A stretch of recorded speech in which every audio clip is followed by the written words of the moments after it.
approaches. What I want to do with color theory is walk through three different types of color wheels that are available to artists. Now, most of us are familiar with the classic triadic color wheel, which is the base of red, yellow, and blue. And I think that's the color approach that most of us fall back on. We're familiar with it. It's got a lot of use. It's really solid for most of us. The second approach is the Munsell color wheel. This was basically developed by Munsell, and it's based on a mathematical principle rather than such a visual principle. And it's used a lot in sciences and like printing. If you use Pantone colors or something, that's going to be the Munsell color wheel. But it can give us some insight to color that's very useful. And the third type of the color wheel is this, what I call the spectrum color wheel. And this is based more on optical color. This is something I started playing around with back in the 90s, and it's coming out, so people are using it more often. As an example, in the spectrum or the optical color wheel, if you have a certain color and you stare at that for a good amount of time, like 30 seconds, and then you look over to a white piece of paper, what happens is you see the residual effect. Let me back up a little.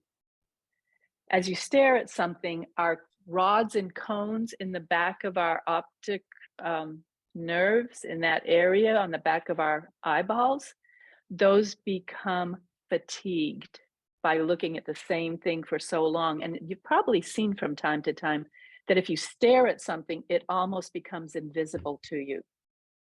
It's because of the fatigue of those rods and cones. You remember science class way back in high school?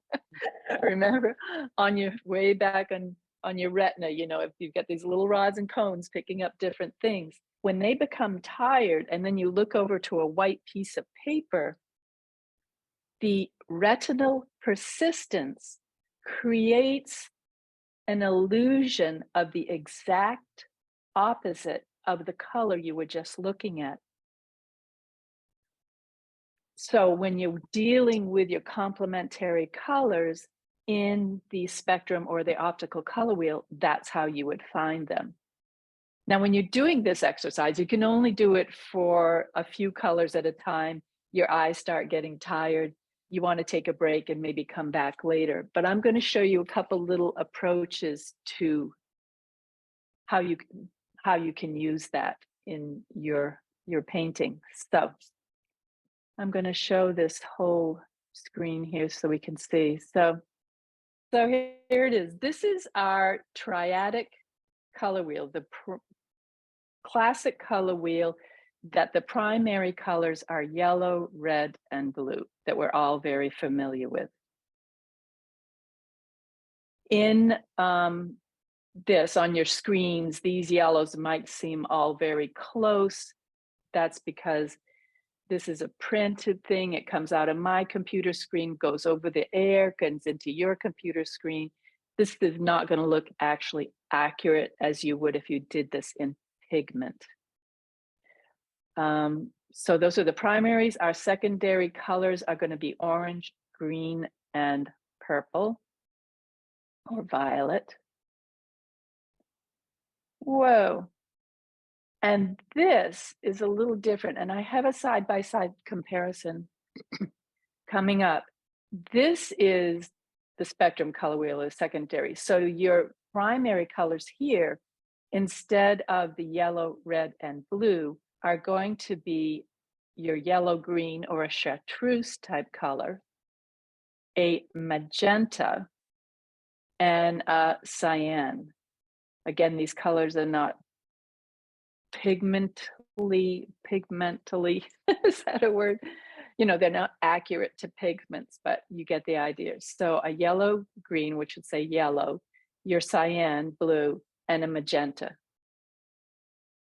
And if you look from one to the other, they're similar, but not exactly the same, obviously. What I did for myself is I created my own pigment color wheel of the spectrum color wheel with pastels. And I had to go over a couple of these colors to try to get them more accurate. And this is something you can create for yourself as well. Now, historically, the color wheel goes way back. I mean, Aristotle was playing with color and stuff. Claude Boutet in 1708 was one of the first that actually created a wheel of color and had it printed for publication. And this is what this is. So you can see he was using the yellow, blue, and red classic color wheel. Here again, he's broken it down. Instead of the basic colors, he has more. You've got your secondaries and your tertiary colors. On the classic color wheel, because we're familiar with this, even though you have yellow, red, and blue as your primary colors, within each of those colors, you want to consider your warm colors and your cool colors. So anything that's going to have, you're heading a little more toward your blue is going to be a cool color. And anything heading towards your reds are going to be a warm color. In pastels, this is a little trickier because we have all pre-mixed colors. And this works better like in watercolor or oil painting when you're mixing your colors. But we can do that in pastel too. We can mix colors in pastel. And what that can do is as you're mixing two different sticks of colors, sticks, they visually blend, but microscopically you have the each color poking through the other color, and it creates a visual excitement that hits our almost our subconscious instead of our conscious being, and makes color so much more exciting. So we do need to understand that there is here's a cool yellow, kind of a lemon yellow, a warm yellow, more of a cadmium yellow. In the reds, you'd have a cadmium red, something on the warm side, and more of a classically an alizarin red on the cool side. In your blues, you'd have ultramarine that's heading down the cool side, and phthalo or cerulean blue that's heading more toward your warm colors. So keeping in mind that there are warm and cools of each color, no matter which color wheel you're working with. For those that are fairly new, of course, on, again, the classic color wheel, you have your complementary colors that are across each other on the color wheel. So if you have one of your primary colors like yellow, you would take the other two primary colors, which are blue and red, mix those, and you get violet. So here's yellow. You mix your red and your blue, it creates your complementary color of violet, and so forth. So the complement of blue is a combination of yellow and red or orange.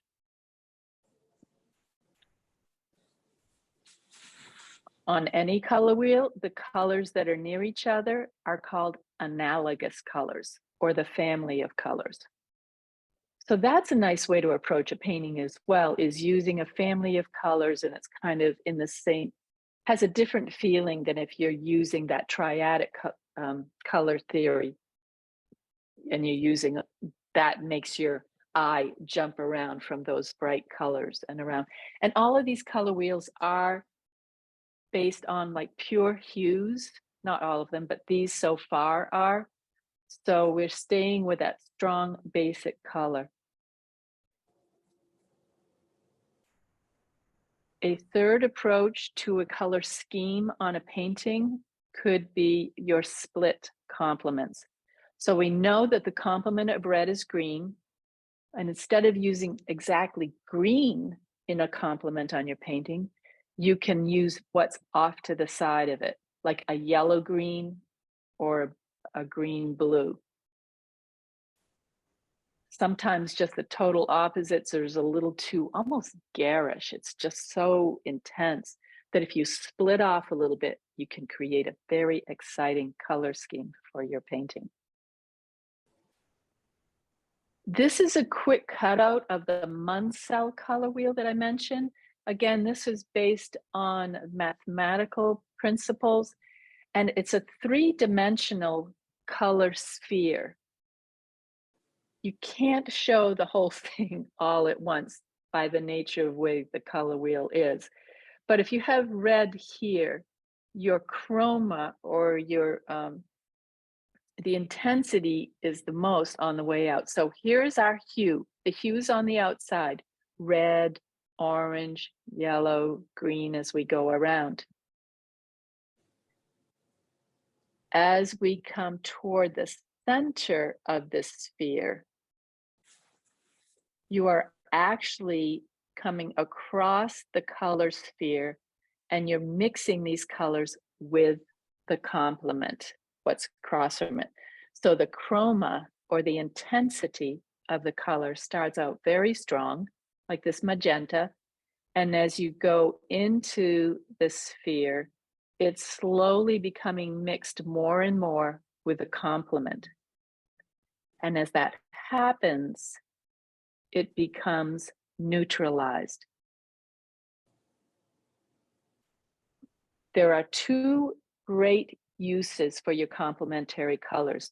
One is to put your complementary colors side by side, and that juxtaposition creates an intensity, like a spice when you're cooking. If you mix the complementary colors and blend them together, it neutralizes each of the colors. So that's actually what's happening here. It looks as if we're becoming grayer, but as you consider it, it's actually just neutralizing it. You can neutralize a color with gray, but it kind of dulls it. It's much more visually tasty if you mix a color with its complement to neutralize it and, quote, gray it down. The third aspect is your value. So we have the hue, the chroma or intensity, and your value from light to dark. So the sphere works well for this, understanding that as you come up higher, you get lighter, and as it goes lower, it gets darker. So you have your tints up toward the top, your neutrals, and your shades down at the base. When you actually see a Munsell color wheel, it's interesting because it's not a perfect sphere. There are some colors that are more pure, not as far out on the wheel, on the sphere, as some of the others are. So in some families, there are more colors than others. So it's kind of a, you can see here, it's kind of a broken up sphere.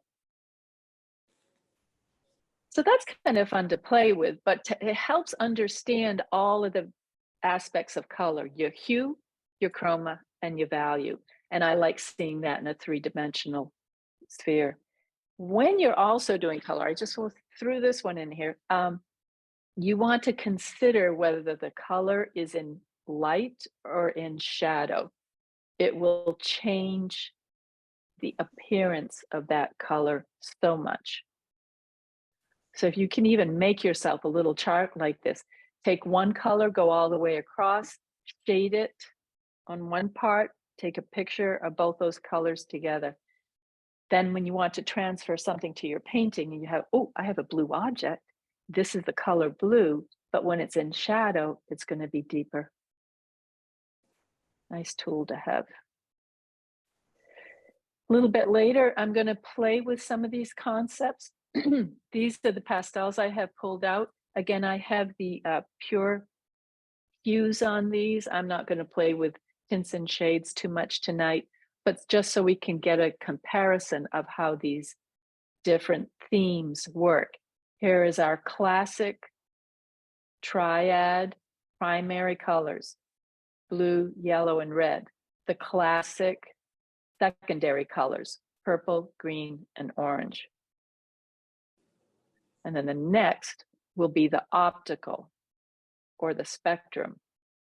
Primary colors are the cyan, the magenta, and that chartreuse. I'm calling it chartreuse, but like a yellow, green, green, yellow, green, yellow.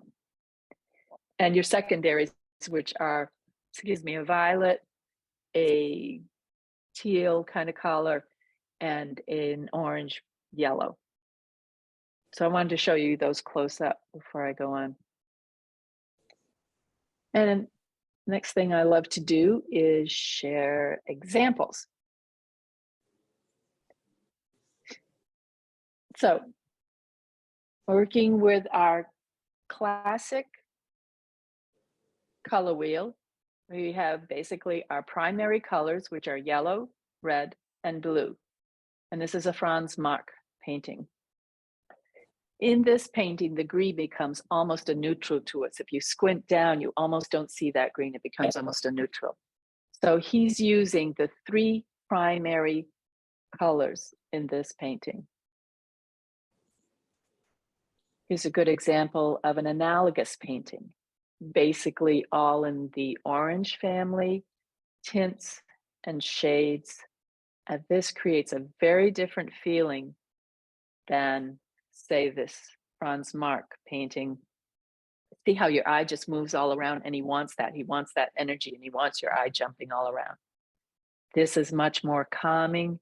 It's relaxed. It's peaceful. So as you're approaching a subject to paint, you often want to think about, how do I want this painting to feel to the observer? Is there another analogous painting? We've got the greens and blues, and you can feel it's very peaceful, very nice.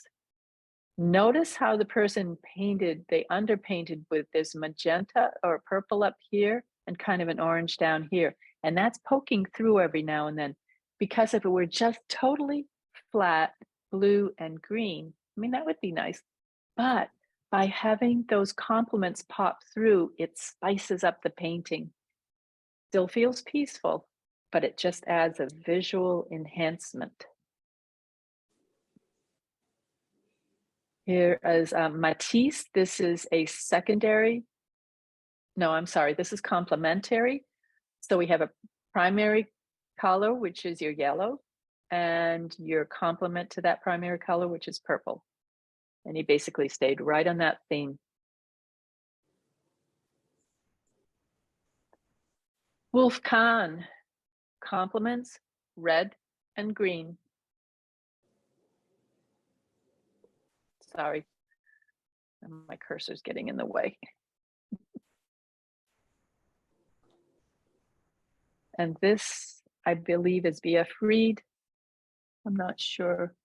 Sorry, I grabbed this a long time ago, but here's another complementary painting. You've got your classic complementary colors of blue and orange, and it works very well.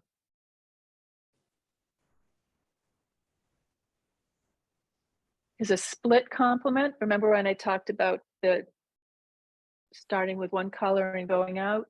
So you have the, we'll say the green is kind of your primary. So across from the green would be your reds. And this actually has a lot more in it, but I'm going to move on. This is also kind of split complement, because you have your yellow, the complement of that is purple, but they're also including these blue purples in here. So it's limiting your palette to help you convey in your painting the emotion, the feeling you want when somebody looks at your painting. So often we approach an image and try to make it look realistic, and that's fine. But if we really want to start pulling in these emotional aspects to our artwork, it's good to think about the colors that we are using and why we are using those particular colors. And by understanding color theory and your complements and your split complements and your quadratics, that will help you plan a painting. This one is a quadratic scheme. So this is Matisse. Let me go. This is the quadratic. He's got yellow, green, kind of a blue, purple, blue, and red. So you can see on the color wheel, it's evenly spaced colors. So he has the yellow, the green, the blue, and the red.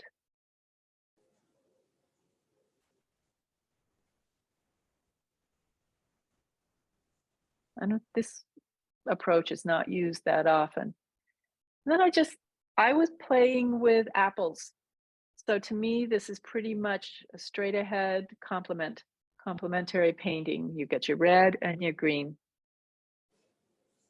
This one's a little different. This is more in the optical color wheel. See how this is kind of the classic red and green? When you get down to this one, you have your magenta and kind of this green. It comes the complement in it. It changes. They're both good, you know, interesting colors, but you get such a different feeling. Same subject, different feeling. This is softer. It's got the yellows and the reds and the red yellows. So those, I mean, yellow, green in here. Find something simple that you can paint for a still life and do it over and over with different colors. This one I used, this is on the spectrum color wheel. So I'm basically using the cyan, and this didn't come out. This looks very red on here, but it's more of a purple red. So that's kind of those cyan and almost a magenta, a reddish magenta in there, which are your primary colors in the spectrum color wheel. This is kind of a split complement. You have a soft green and a purple and a yellow in there. But not exact, because see, now we're going off into more neutralized colors. So you can still use the same approach, but rather more neutralized. Split complement, we've got our green, and then a red and an orange and a purple red, reddish, purple reddish, and orange, yellow reddish against that green.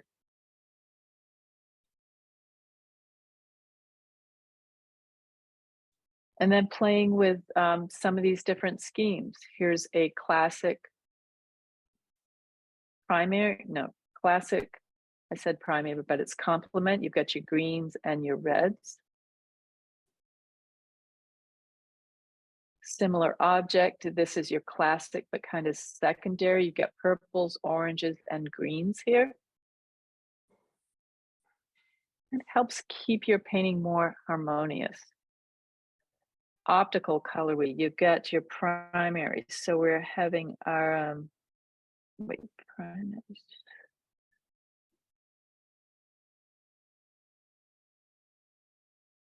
I knew somebody would ask about these, so this is why I put them down. But look how we have the blue purples here, the magentas, and then into the yellows. Here's a teal and kind of a russet green. Not many colors, very limited palette, and in different values from your light to your dark. If you do small thumbnail color sketches after you've done your small black and white sketches, it can help you plan your colors so much. These are almost, these four, the same subject it was just in a simple little landscape, and I just kept playing and playing and playing with the color. Then you can decide, oh, which one do I like best? Which one do I want to use in a painting? Look, the colors in this are very almost intense and disturbing. So in this diagonal lines make it feel like there's a storm coming through.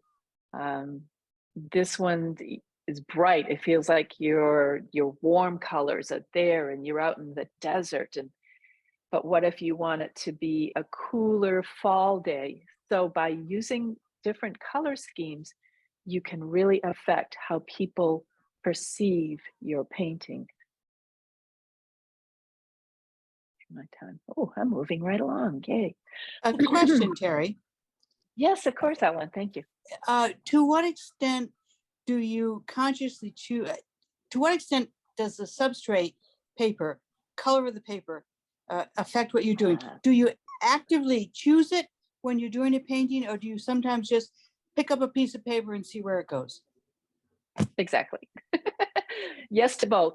If I am planning what I consider kind of I don't know what, like a serious painting, I want to do a very nice finished painting.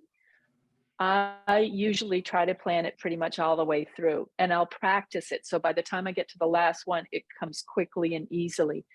But yes, your substrate color or your underpainting can affect the painting so much. And again, if it's something I'm very serious about, I will take the time to plan the steps all the way through. It seems sometimes when we do that, it becomes almost stilted. But if we do those quick little sketches, you start loosening up and your muscle memory starts taking over. And by the time you get to the finished one, it happens very quickly. And you've made a lot of those decisions already. What's the underpainting color? What's my next colors? What's my design? And that's all been worked out prior to getting to the big painting, if you know what I mean. But a lot of times I just step up to my easel, I grab a piece of paper and put it up there, and I just start playing too, almost like intuitively. So I'm talking about all these color things, but I don't always do that. Do you always do an underpainting, or do you sometimes just go straight on pastel on pastel on pastel? If I'm going to go pastel on pastel, I usually use tinted paper, and often I use UArt dark. If I use UArt light, I usually do something underneath. And if I haven't done some sort of liquid underpainting, I use pan pastels a lot for my underpaintings. Thank you. Yeah, and I can get those down really quickly and get some color on there. And it doesn't have to be even all the way across. Actually, it becomes more interesting if your underpainting is uneven and maybe a couple different colors or different shades in the same analogous family. Okay. Thank you. Great question. Thank you. Catherine, you're on. Yes, I had a question about the Munsell using Pantone colors. Is that something artists would use if they were thinking that they were going to have things printed? That was the way it used to be, but is that commonly used now? Well, they're planning colors, but if you're having an artwork printed, it will be translated into Pantone colors as they're printing it. But I don't think you should be concerned about that. As you know, it's not going to affect your actual painting as you're painting it. Am I following your question or? Yes, I think I was thinking that maybe that's where it came from. Is that true? The Munsell, the original Munsell. Is that how you say it? He's Munsell. I say it Munsell, but he did it by trying to include all aspects of a color. So say you have red, and he says, what if I have red and then I have a tint of that red? Or what if I have a shade of that red? So you're working with the value of it. And what about the intensity? What if I play with the intensity and I want to head more towards gray or neutral with this red? How do I do that? And he started playing with it and created this almost sphere of colors.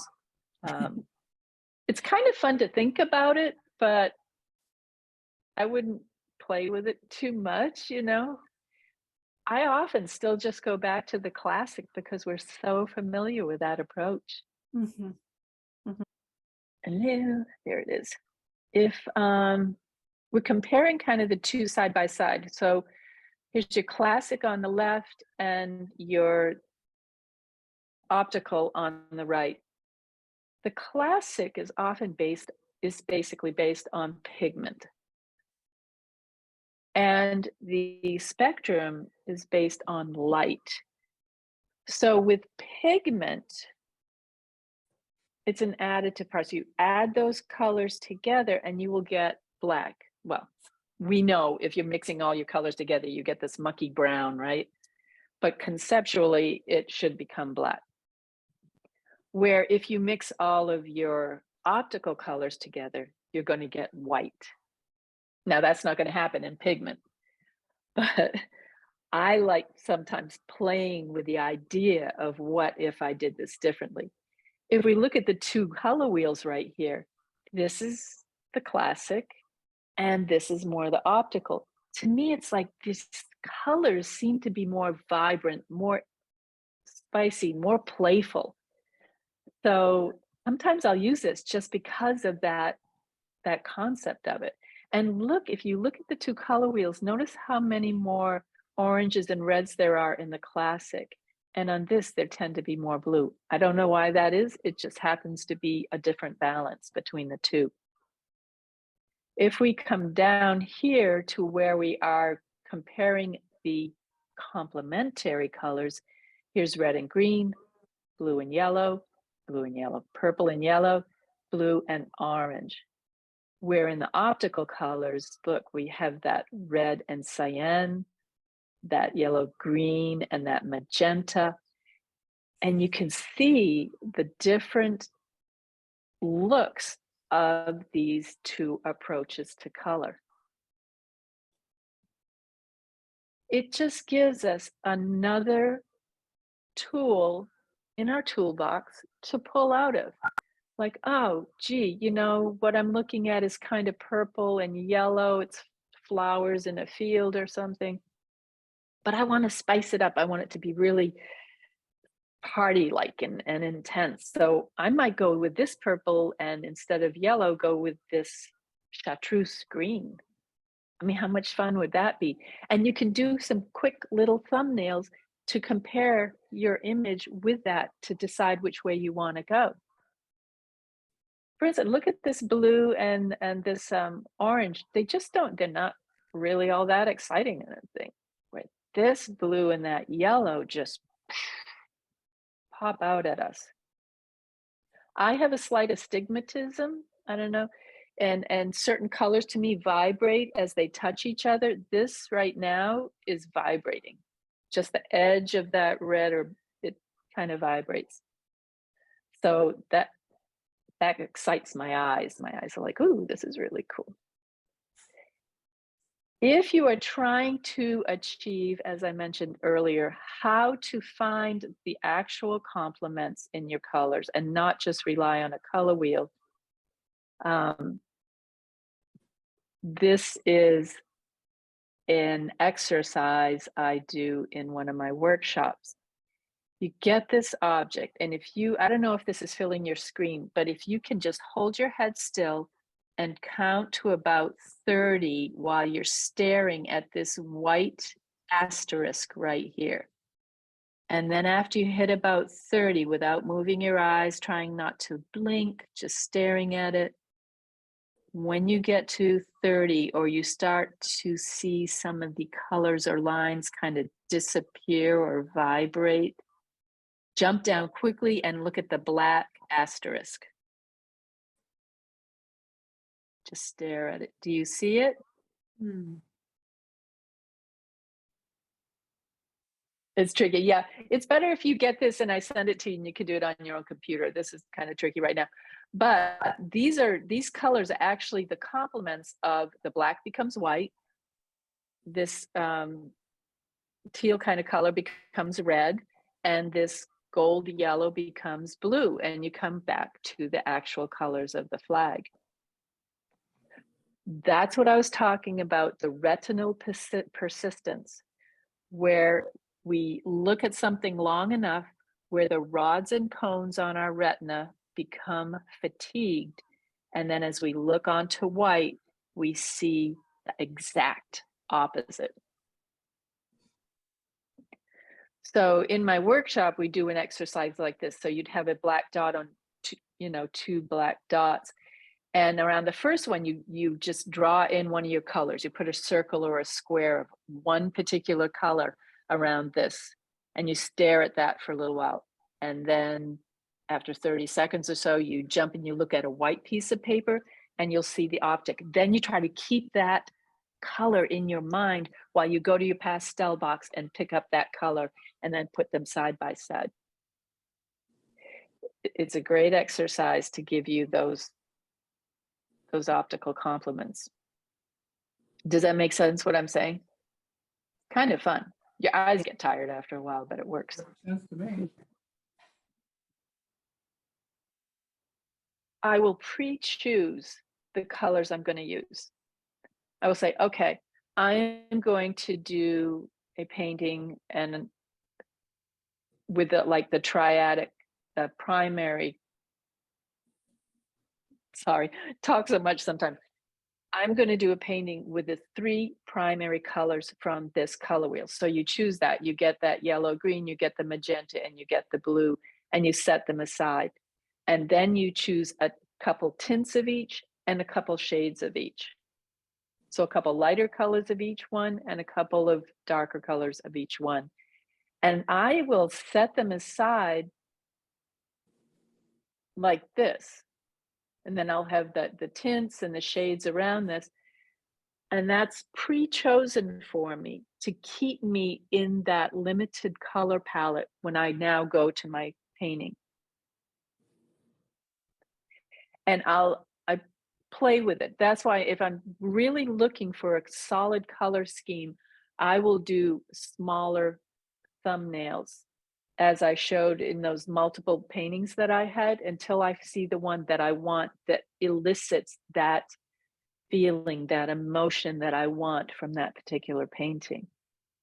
You also then can decide, like, okay, I want this to be light filled, so I'm going to leave out my shades and I'm just going to go with my hues, my basic hues, and the tints. Or I want it to feel dark and stormy, so I'm going to go with my middle hues, my middle values, and then just go with my shades.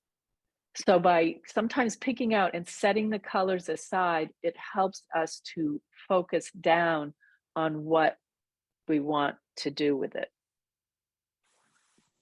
I like variety. I like to mix it up, and I'll push myself out of certain colors to try something different. It just gives you more options. To make something seem lighter, you put something dark against it. To make something seem greener, you put something red or magenta against it. You want to work your Opposites. your simultaneous contrasts, yes. Be it value or color. That's a simultaneous contrast when things are side by side and they affect each other tremendously. I've been looking at a lot of tonalist paintings lately where their dark color may be a value of, if you go 1 is white and 10 is black, their darkest could be maybe a 5.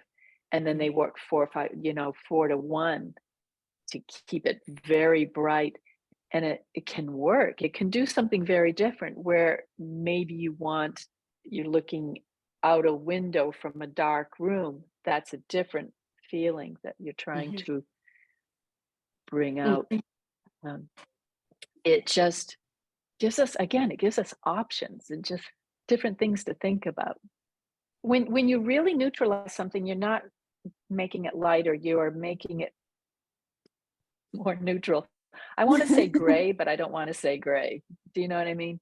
I think So it's Right, like the a blue saturation. comes not as blue, maybe, or It's It's another desaturated. Right. You're weird right. concept in my head. Yeah, I'm trying. desaturated. Yeah. It, let me pull it up again, really. Carrie Lynn, you don't like to say you're graying it with a compliment? Well, this in this picture, this looks kind of grayish, Yeah. but if you neutralize a color with its complement, it is going to appear rather gray, but it's not going to be just a black white gray. It's going to be Right. an It still has a interesting lot of color color. filled Yeah. gray. Yes.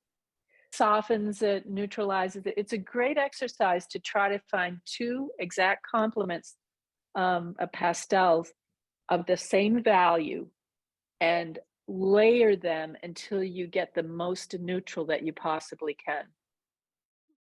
We have so many fascinating tools that we can use today that I didn't have when I was studying. You know, I used to, when I tried to decide what color to put into a painting, we had stacks of colored magazine, you know, photos from a magazine that we'd rip into shapes and put it on a painting before you touch the painting to finish it off, so that we wouldn't hurt the painting. You know, we would just test it out before you actually do it. Now you have something like an app like Procreate or something, and you can do that digitally until you figure out what's going to work for your painting and then go back to your painting and finish it.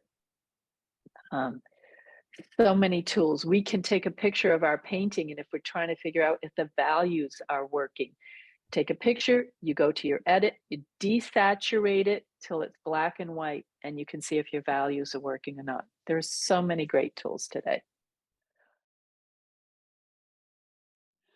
Classic red, yellow, and blue. So I'm going to go with the primary colors on this. Okay. And I've got my little sketch in here. So let's just say, okay, the tree will be kind of in my blue.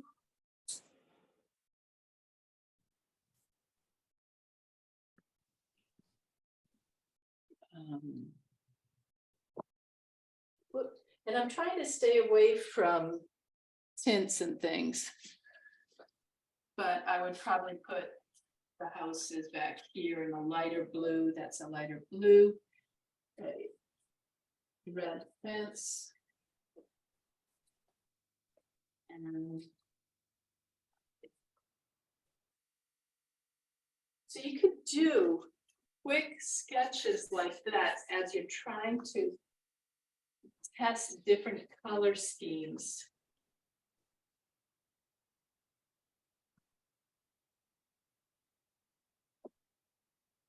So there's a classic triadic primary color scheme. Then we'll go to the secondary, and you can choose any of these colors. Like I have the purple, the green, and the orange. So I could put the purple in the sky if I wanted to, or on the tree. But I'm going to go with the green for the tree.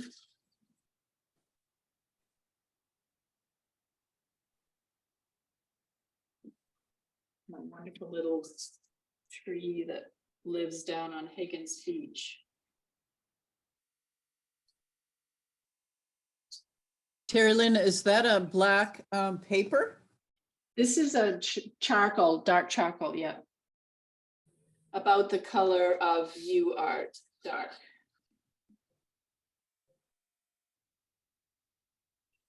It often makes the colors more visible and vibrant than on a light paper.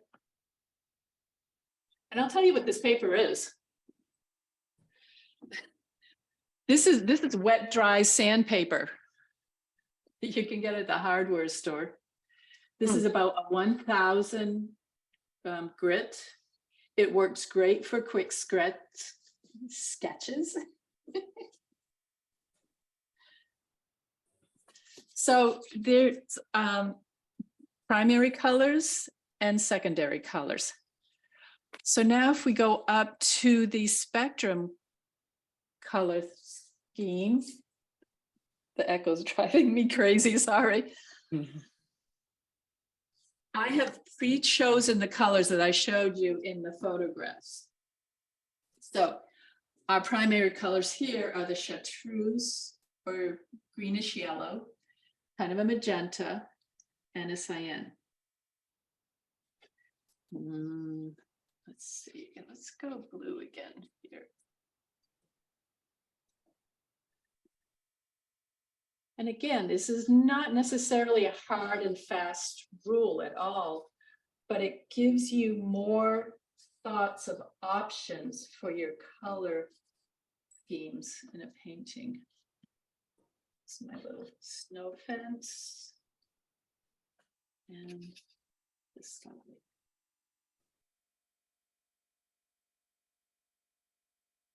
Sometimes it's fun to break our paintings down into different elements. In my Patreon group recently, we've been working with simplifying things in line. And this month they're working on limiting their strokes.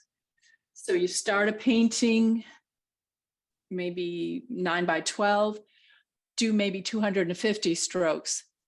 Try it again, half that number of strokes to 100 strokes. See what you can get with the next step of 50 strokes. And that simplifies your approach. And it does something to the creative parts of our mind. It helps switch things up. So we're going to approach our paintings differently. And we don't always use the same concepts all the time, but it gives us, again, more options. So see how these two primary colors are different approaches for this? It's interesting. If I hold these two colors together, can you see this one looks more yellow and this one looks on the green side? Yeah. But as you look at it here, they look the same. And they're not. That was this color. And then if we go with the spectrum secondary colors, these good stuff. All right, here we go. I'm going to kind of keep it the same. So here's that wonderful teal. I love this color.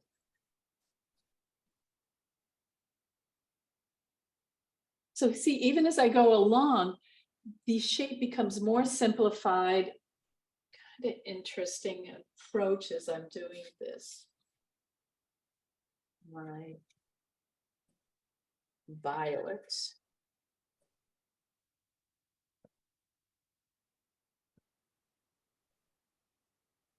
And then in this case, we've got that warm yellow orange.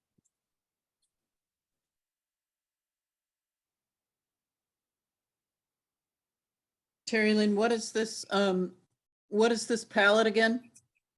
One I'm working right now Yeah. is the spectrum or optical color wheel, the secondary colors. Okay. But it's still triadic. I'm not doing complements or direct or split complements or anything. It's just the triadic. Do you know my triadic? It's the three primaries and the 3 secondaries. So very quickly here, I have done 4 little studies and I can step back and decide which one is going to give me the closest feeling to what I want to express with this painting. And then it's up to you. Kind of looks like Andy Warhol, doesn't it?